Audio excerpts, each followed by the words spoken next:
Wellington is obviously known for indisputably the coffee capital of New Zealand, as we are known for the coffee snob. Coffee rituals around the world obviously is based in Wellington, New Zealand. Sorry Auckland, this is not even the case for you guys, or not even, shall we say, close to this. With one of the highest cafe to people ratios in the world of New Zealand, however, it's impossible to name the single best cafe or cafe brand in Wellington, as I said, because obviously Wellington is known for their coffee, fine dining, your cocktails and whatever else and more that I'm being for you guys today of the tour guide to take you all around Wellington with FireTheLier to try and complete what is left to be the had and seen to. Staff has run a poll, however, and it's pretty contentious. So instead they've narrowed it down to the top 10 Wellington cafes recommendations or what have you for their best coffee in 2023 of their line of coffee. Also, it may sound similar to the previous one, so I humbly apologise if you hear one that sounds like it's similar. Maybe it seems as it reads the most popular. Almost these places have a heavy focus on fair trade and ethical businesses, which is something to be proud of, because obviously they're all about fair trading and stuff with the coffees and stuff and any other goods that they supply on site, so on and so forth. So obviously I'm going to share the ultimate guide for the best coffees in Wellington, the top 10. And before I begin this, as always, if you have landed on the page today and you're new, hi, welcome you all. My name is Aspie. I'm a host, content creator. I advocate and navigate through life with autism, mental health, and also my new diagnosis is ADHD. On the odd occasion, I'll travel FireTheLier and do some fun and games with him, or just some other things that will hopefully meet your needs to just take a break from my normal everyday showcasing of what I actually supposed to be focusing on. So if you're into any of these and more, feel free to smash that subscribe button on the bottom right hand corner of the screen and turn on the notification bell so you don't miss any future videos. So you may be wondering, what the heck was that about? Again, I'll say it. It's the ultimate guide to the best coffee in Wellington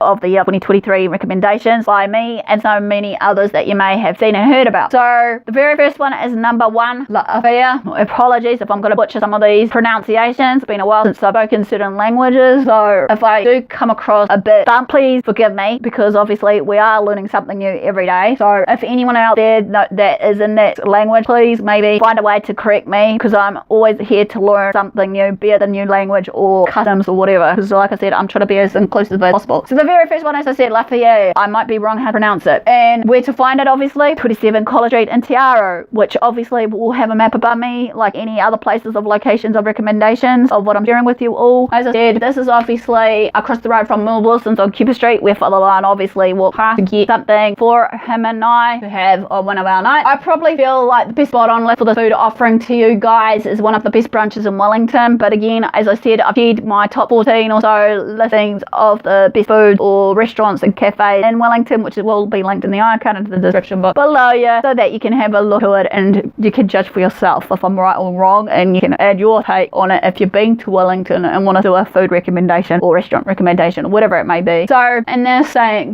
basically this is the heart of the city. It goes without saying the coffee is incredible. They are especially like their mighty blend Ozenova on hand, which is their very strong, and just what you need for a very busy week if you've got a busy week laying ahead of you for whatever plan it may be. So next one on the list is Pour and Twist. Again, this one is in the suburb of Te Aro. This one is on Garrett Street. Obviously, like Lamison, the focus at Pour and Twist, however, is more on the brewing method than just their coffee beans, like most coffee shops I've noticed. Pour and Twist claim to fame is that they are fully manual with no espresso machines, however, or whatsoever, more to the point. Instead, there are all sorts of pour over, press and filter brews available, as some are as fun for your Instagram foodies or whatever you are. Cold options obviously is available too in this way. Number 3, as I mentioned, Lamison. Where to find this one? For number 3 is corner of Lombard and Bond Street of Wellington. Lamison is obviously tucked down Lombard Lane just off Manor Street, which has become well known for 2 things, however: the fun coffee and your classic almond croissants if you're patier, you know, connoisseur, you're into something like this. Stefan is one of the more interesting and niche ways to brew coffee. If you've never heard of it, then definitely head down to Lamison, where you'll see the process in practice and they can actually give you a bit of a lesson there. Finishings here though, however, are pretty bare, leaving the focus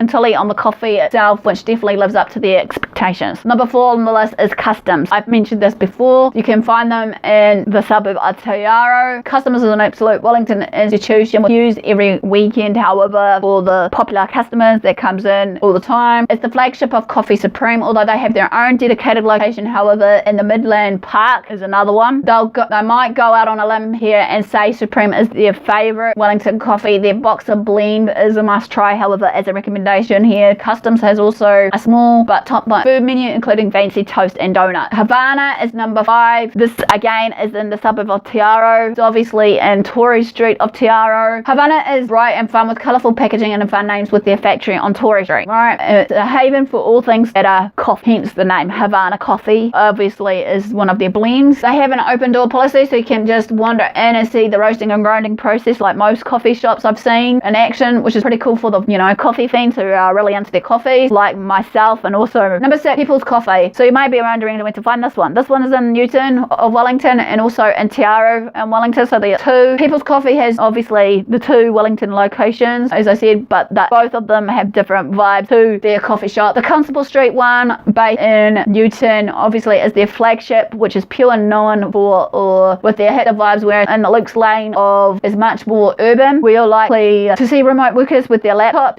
busily humbling away. People's focus in here is on their single origin coffees that are both organic and again based on their fair trading, which is good for the earth as well as our taste buds. So this one obviously in number 7, Small Bat Coffee Shop. You can find them in Petone. They are a hidden gem in Petone. One time it quickly became a firm favourite to some of the people that recommends this place. Their flagship cafe is of the ripe coffee, another locally roasted line with a focus on the nice coffee, nice people motto that they do. The cafe is lined with shelves full of every kind of coffee paraphernalia you can also imagine. Obviously you could easily end up heading home with a new AeroPress or of a setup, if you will, because obviously from memory they do sell some of the coffee machines that they have on hand as well, but if not, I apologize in advance, so just do check it out and inquire. So next on the list, number 8, The Hanger. Obviously where to find them, but obviously in Te Aro. The Hanger is the flagship of Flight Coffee, which is quite cute, hence the title of the coffee shop, and I mentioned this one before because obviously it reminds me basically the Hanger, you're in a shed based unit that where they used to keep planes in. Obviously it's the flagship of Flight Coffee, and all the coffee is roasted on site like many coffee shops I'm recommending today, where you can see, which is pretty cool. I believe they believe the coffee of light is just like a beer or wine tasting flight, which will let you taste at least a good 3 type of flat white, filter, brew or espresso, or one of each if you feel your taste buds, you know, wants it, you know, to taste every different connoisseur of coffees or coffee type. This is the best way to learn, however, about the different blends and origins. I recommend maybe go here as well as a, you know, top 10 recommendation to learn more about this. So number 9 is Misfortune. Obviously this is in Lower Hat of Wellington, another suburb on the outskirts of the Wellington Central City part. They've got bright colours obviously and electric charm of the Misfortunes. Obviously this is tucked away in sea view of Lower Hat. You sure can't miss it though, based on its height of look on the outer. Misfortune sells good fortune coffee, the same one that serves at popular cafe Seashore Cabaret, and are proudly roasted in the suburb of Tony, Wellington. And last but not least is where you can find them is in the suburb of Yarrow of Wellington, straight out of the Waikato, obviously Raglan, based on this, is one of their all-time favourite recommendations. They took Wellington by storm obviously with their $2 coffees, and then their ultra laid-back location around New Zealand, especially obviously the Waikato region, especially where they first started their business. The Willa Street Cafe, however, is more your standard setup, while the Ablesmith Street site is more like a garage style feel, you know, and the Holland Street spot is very true to its company surfers roots. You know, Raglan is known in New Zealand and the Waikato for surfing, fishing and what have you in the beach, so to speak. I remember camping there with my parents in a caravan a few